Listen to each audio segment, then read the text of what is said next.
조선 왕실을 발칵 뒤집은 희대의 사건, 바로 1392년 태조 이성계의 세자 책봉, 왕위 계승자를 정함입니다. 여러분, 상식적으로 생각했을 때 나라를 세우는데 가장 큰 공을 세운 아들이 왕이 되는 것이 당연하지 않을까요? 당연하죠. 특히 이방원은 정몽주를 제거하면서 조선 건국의 결정적인 걸림돌을 치운 인물이잖아요. 군사력도 있고 정치적 카리스마도 대단했고요. 그런데 그 모든 공을 뒤로하고 고작 11살밖에 안 된 막내 아들 방석이 세자가 됐단 말이죠. 이건 누가 봐도 폭탄 돌리기가 아니었을까요? 맞습니다. 오늘 우리가 파헤칠 미스터리는 바로 이겁니다. 왜 이성계는 노련한 이방원을 버리고 어린 방석을 선택했을까? 그리고 그 배후에 숨겨진 정도전의 거대한 설계는 무엇이었을까? 이 기록을 주목해야 합니다. 태조실록 1권 1392년 8월 20일자 기록을 보면 이성계가 세자를 정하는 과정이 나옵니다. 백응념 등 공신들이 공이 많은 왕자를 세워야 한다고 말하자 이성계는 눈물을 흘리며 신덕왕후 강씨의 뜻을 따랐다고 전해집니다. 결국 사랑 때문인가요? 신덕왕후 강씨가 이성계의 총애를 한몸에 받았던 경처였잖아요. 그 아들이니 예뻐 보일 수밖에 없었겠죠. 단순히 감성적인 문제였다면 정도전 같은 철저한 전략가가 가만히 있지 않았을 겁니다. 자, 여기서 첫 번째 미스터리를 풀어보죠. 왜 막내 방석이 세자가 되어야만 했는가? 방석은 정치적 기반이 전혀 없었잖아요. 외척 세력도 약했고 나이도 어렸고요. 이게 오히려 장점이 된 걸까요? 정확합니다. 잠깐. 여러분, 만약 이방원이 세자가 되었다면 어땠을까요?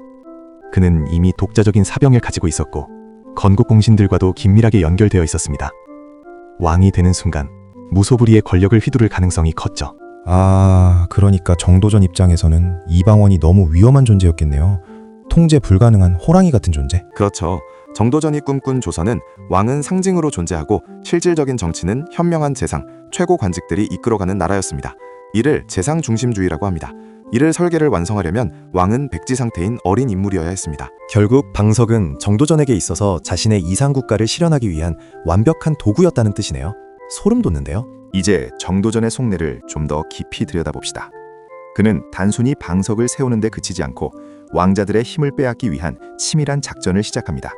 그게 바로 진법 훈련과 사병 혁파였습니다. 왕자들 입장에서는 마른 하늘의 날벼락이죠. 목숨처럼 지켜온 자신의 군사력을 반납하라니 이건 사실상 무장해제 아닌가요? 맞습니다. 정도전은 국가 군사권은 국가에 귀속되어야 한다는 명분을 내세웠습니다. 하지만 이방원은 이를 자신을 겨냥한 칼날로 받아들였습니다. 그런데 말입니다. 정도전의 이 설계에는 치명적인 약점이 있었습니다. 어떤 약점이죠? 완벽한 시스템처럼 들리는데 말이에요.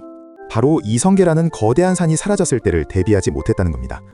이성계가 건재할 때는 왕의 권위로 왕자들을 억누를 수 있었지만 만약 이성계가 몸져 누우면 어떻게 될까요? 그때가 바로 폭발의 순간이겠군요. 이방원이라는 괴물이 깨어나는 순간 말이죠. 이제 이방원의 시선으로 돌아가 보죠. 이방원은 조선 건국 이후 철저히 소외되었습니다.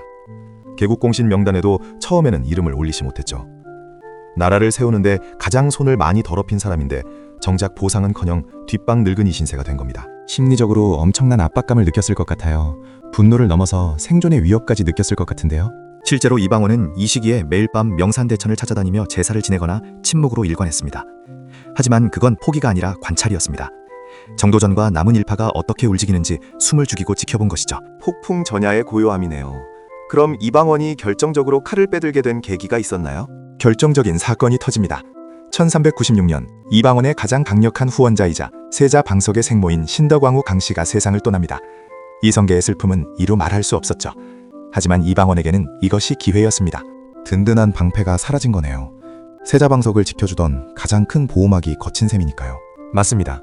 그리고 2년 뒤인 1398년 태조 이성계마저 병석에 눕게 됩니다.